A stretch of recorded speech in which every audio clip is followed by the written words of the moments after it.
It's 100.3 Philly's R&B and hip hop. Mina SayWhat in your midday. I got a legend in the studio today. 16 seasons with the NBA, 4-time NBA All-Star, NBA champion, Philly Rasheed Wallace in the building. Yes, Woo! yes. What's good, babe? How you? Listen, the air feels like championship air. It just feels different when you're here. It's that whole aura. It's that whole aura. Right. You know, that positive energy everybody exudes. Yes, and you got the mask on. I love it. You're out here being safe. You have to be in these days. To. Just because, you know, they wanted to let up the mask rules and mask mandates, you know, that don't mean I'm not. Right. Absolutely. So, Rasheed, there's a big thing going on. You are finally getting your own street. There's a street renaming happening on Friday. 18th Street in Hunting Park is going to be renamed to Rasheed Wallace Road. Can we just clap it up for that? Like, you got a road. How many people got a road? Yes. Not a street, not a book. You got a road, okay? A whole road. Oh, no doubt. It's definitely love, and, you know, I'm thankful for it. I'm blessed. You know, I take it all in stride, and I think the best thing about it, for real, it's right next to my old alma mater, so it all, you know what I'm saying, just coincides together. I was going to say, you went to Simon Gratz. Now these kids that are in Simon Gratz are going to come out. They're going to be walking on Rasheed Wallace Road. What does that mean to you as a kid right here from Philly? It means a lot. It means a lot. It means that, you know, I was recognized for a lot of the hard work and a lot of the things that I did. I've always came back. For many years, we did free basketball camps at Gratz, one of the first camps outside of Sunny Hill Camp to give kids hot free lunch, and, you know, just doing things for the community. So it's always been love. But this right here, I mean, I'm at a loss for words. To me, this beats a lot of things. This beats any type of mural or any type of trophy, or, I mean, you know, like you just said, a whole road, yo. Like, it's going to come up on GPS. Right. And be like, that's my road. That's my name. How does your family feel? Because your family must be overjoyed. Oh, yeah, definitely. Like I said, we're all very happy about it. You know, my mom, she was the one, when I first broke the news to her, you know, she gave her little mom smile and everything, like, all right, that boy did it. Right. So I'm just happy and excited that my parents are proud of me. And, you know, that's the biggest thing. And my kids will be here, and I got my friends and family, my nephews, so it's all a good thing. Shout out to Tariq. The legend, Rasheed Wallace, is here. Yes. They are renaming 18th Street in Hunting Park to Rasheed Wallace Road Friday. 2 o'clock is a ceremony. You got a busy day. Yes. You're going to need a couple of outfits because 9 a.m. you have a camp, right? 12, you have a block party, and then the ceremony at 2 o'clock. So how is that day for you? All in the day's work. The easiest part of it, though, for real, is the basketball camp. Right. Because that's right up my alley. It's working with high school kids, so that's what I want. That's right up my alley. And then going into the block party, of course, that's the cool down session. You go and have some fun, dance a little bit, everybody play with the kids. And then it's ceremony time. And so it's all in the same area? Yes, all in the same area. Can people sign up for the camp right now? I'm not sure if they still can. I would have to get the information for you real quick from my buddy Leonard. Okay. Who coaches over Can they at just Gratz. show up and be like, I'm here? I don't know. That might get outrageous right there. You know? Right, I'm setting you up. I'm sorry. So you actually have a busy weekend. You're partying all weekend, too. Friday, you're at Vesper. Saturday, you're at Nodo. Sunday, you're at Vera and Cherry Hill with my guy, Big Scott. Yes. Shout out to Big Homie. Yeah, so you're moving around. Oh, yeah. It's definitely going to be a festive weekend. Absolutely, and you deserve it. Oh, it's for everybody, though. You know, it's every time I come back to the city, everyone here in the city shows me so much love, has for so many years, you know, because I rep Philly when I'm outside of Philly, it's all me. You know I'm from Philly, and it ain't nothing different from it. Ain't nothing different about me. Right. Rasheed, you do so much for the community. How long did it take for this to happen? Because I was talking to Dawn, Staley, and she was telling me it was like a process to get all this going, to have her street renamed. So how long has this been in the works for you? Oh, man, it's been, quite a few months. What'd you say? Yeah. About a year? So Damn was near. it Cindy Bass who came to you? How did that work? Okay. Yes. Tumar? Yeah, he started the work, and then Cindy finished it up. Okay, so Tumar started, and then Cindy got everything going Incredible. Shout out to Cindy Bass for making this happen. Yes. Now, you were telling me behind the scenes that you actually had a radio show in Portland. Yep. So how did that come up? And you were actively playing at the time, right? Yes, I was. It was fun. It was Saturday night. It was called Sheed and the Fam. I love that. I did it with my 3 cousins, and we pretty much brought that whole national hip-hop scene to Portland. Wow. That's incredible. And also talking, as you just said, come to find out that we both have a mutual friend in Ebro. He was my program director. That's crazy. I was Ebro's intern. Yeah. Back in the day when I was in college. Right there. Shout out Ebro. Yes, absolutely. That's my guy. Absolutely. Taught me a lot of what I know. So yeah. probably taught you a lot of what you know about radio. He did, actually, because, I'm thinking, remember, I'm on the other side of it for all those years. I'm listening. I don't see what's going on. Like, everybody don't know that you sitting in front of a big-ass board right now, and there's so many buttons and switches and knobs. Yep. And all they just hear is your voice. They don't know what goes on behind it. But he told me a couple things behind it and, certain commercial breaks, this and that. So I was like, all right. Yeah. So in addition to your radio career, your basketball career, you were coaching. And now they say that you're the assistant coach for the Lakers. Congratulations. Appreciate it. I know you haven't spoke about it, but ESPN, everybody has reported on it. Congratulations, man. This is a big deal. Yeah, I haven't spoken too much about it or anything. It's I'm not one to talk a lot. You know me. It is what it is. It is what it is. But I'm thankful for it. It's going to be a hell of a ride.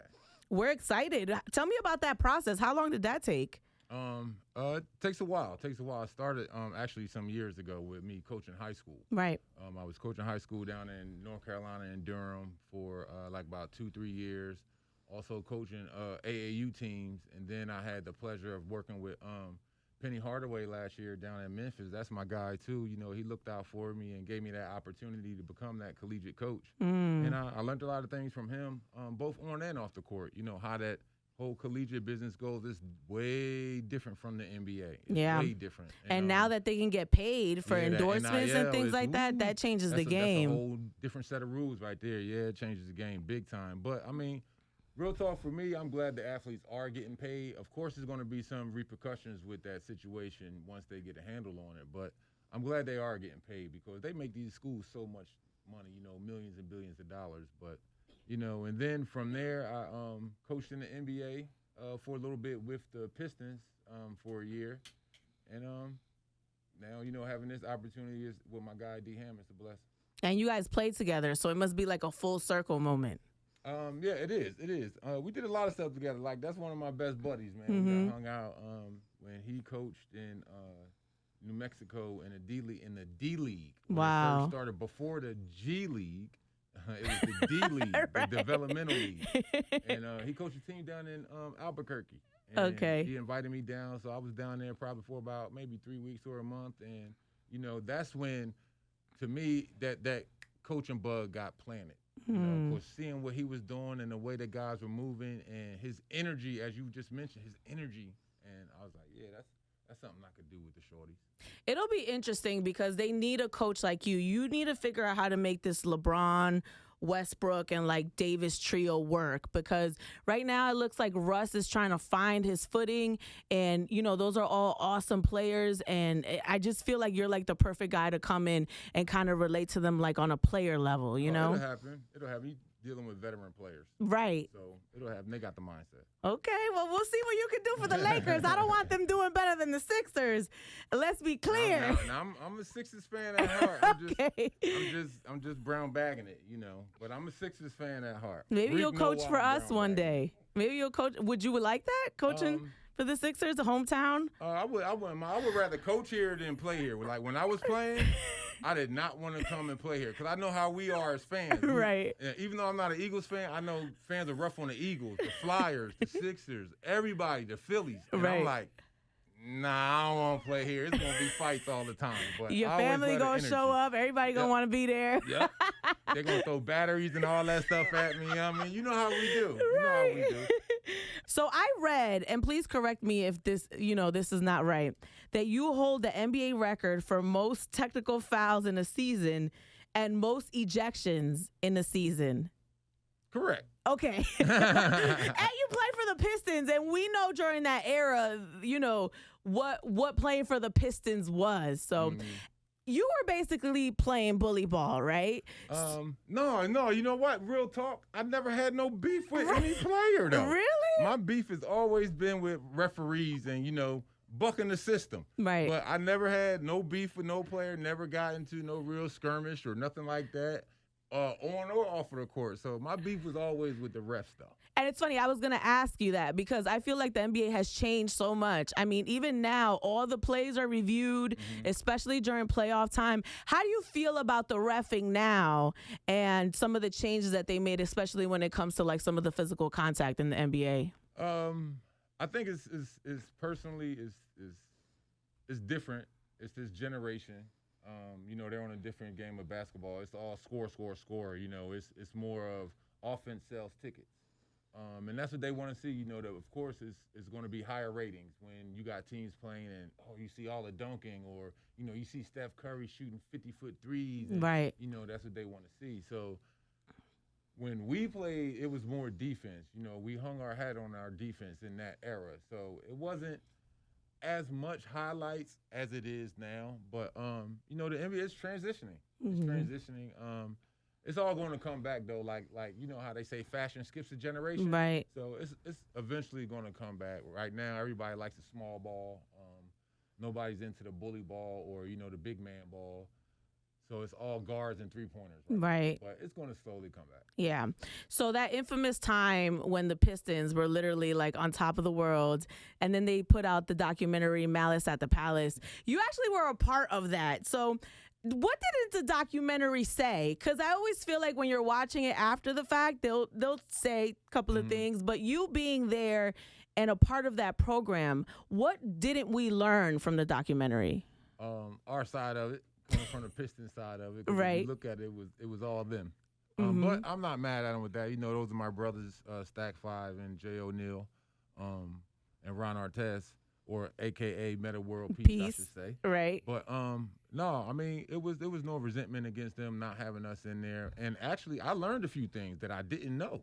I didn't know they were on probation for that long. You know, I'm thinking like, oh, okay, it's going to be maybe a month or something like that, pay a little restitution fine. But no, they was on probation for a couple years. Yeah. I was like, damn. I was like, hold up, it ain't that serious. But and to find out that they were saying that the former commissioner was the one that was pretty much, you know, putting the fire out there. Like we gonna roast them. We got to teach it a lesson, you know, so this won't happen again. This and that. I was like, wow, I didn't know that. Right. It was just funny the way that all went down, though. Yeah. How do you remember it? Like, you said our side. What is your side? I mean, from us, it was a great game. A lot of people don't know they were winning that game.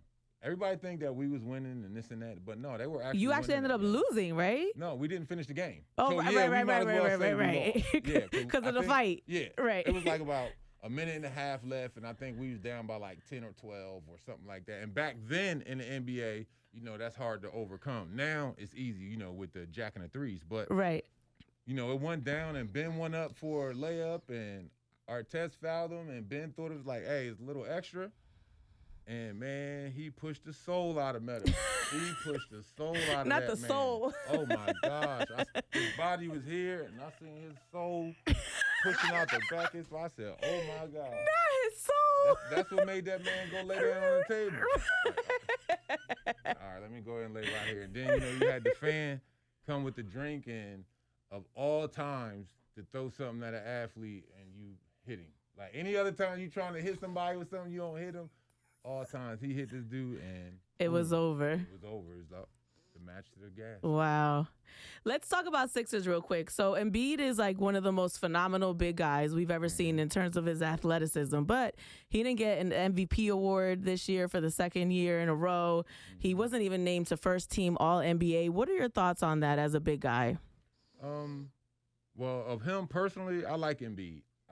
Especially when he's down there on the blocks. Now, I'm not a huge fan of his, of course, when he's trying to hit a hesitation crossover out top and pull up for the three. You know, I'm not a fan of that. But when he's down there on them blocks, yo, he's averaging that double-double. Ain't nobody can stop him. He's the best player in the league. Nobody can stop him. Only one who can stop him is himself. But it's just unfortunate, you know, that with the Sixers, we haven't been able to get over that hump. Right. You know, while he's here in his prime years.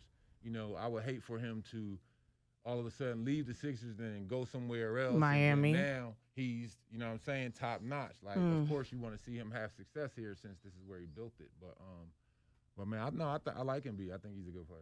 All right. Well, Rasheed Wallace, thank you so much. I appreciate you. Oh, yeah. Congratulations. His street naming Friday, 2:00, 18th Street in Hunting Park, Rasheed Wallace Road. You can now call it that. Yes, I'm a bus a left on Rasheed Wallace Road. Do not litter on Rasheed Wallace Road. The fines are triple. Okay, no shootings, no littering, no speeding, nothing. Okay. Yes. Congratulations. Thank you so much. It's Mina SayWhat in your midday. I'm 100.3 Philly's R&B and hip hop.